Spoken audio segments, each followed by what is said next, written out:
안녕하십니까. 오늘 이 시간에는 감기에 대해서 말씀을 드리려고 합니다. 찬바람이 불고 온도가 내려가면 감기나 독감이 더 유행합니다. 올해에는 사상 최고로 감기, 독감이 지금도 유행하고 있습니다. 체온이 0.1도 내려가면 암이나 질병에 걸릴 확률이 10% 상승한다는 연구 논문도 있습니다. 감기는 찬물, 빙과류나 에어컨 냉방이 원인일 수도 있고 오랜 선풍기 바람도 안 좋습니다. 실제로 감기나 독감에 걸리면 병원으로 가서 약을 타먹는 수밖에 없는데 현실적으로 병원만 의존하기도 어렵습니다.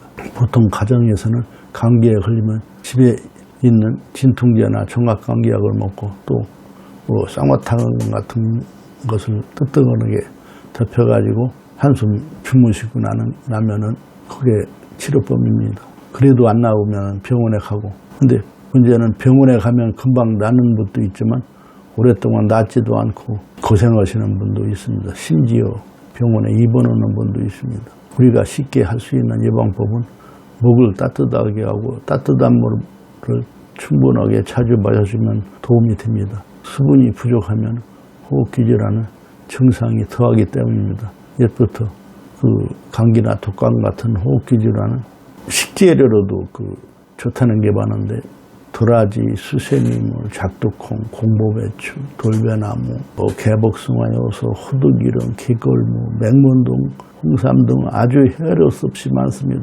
민간요법이 서행하는 이유는 걸리는 사람도 많고 치유가 잘 되지 않는다는 뜻도 됩니다. 은행은 옛부 백과라고도 하며 기침가래, 기관지 천식, 폐결핵 치료에 쓰여온 약재 겸 식품입니다. 은행 발효식초는 감기의 원인균인 바이러스나 외국에서 들어오는 풍토병 등 균을 사멸하는 효능이 있습니다. 면역력을 키워주고 바이러스로 전염되는 호흡기 질환에 아주 도움이 되는 발효식초가 있는데 모르는 분이 더 많습니다. 은행 발효식초를 만들어 드시면 의약품이 아니라 치료가 된다는 표현을 못해도 기침가래, 천식, 해소, 비염 모두 좋아질 수 있습니다. 그 이유는 소염진통 진정 성분, 바이러스를 사멸하는 성분, 면역력과 자기 치유력을 높여주는 기능이 은행 발효식초에 있기 때문입니다. 은행마을에서는 아주 오래전부터 은행열매를 발효시켜 폐결핵이나 기침가래, 천식 환자가 드셨는데 지금까지도 이어오는 검증된 민간 대체약입니다.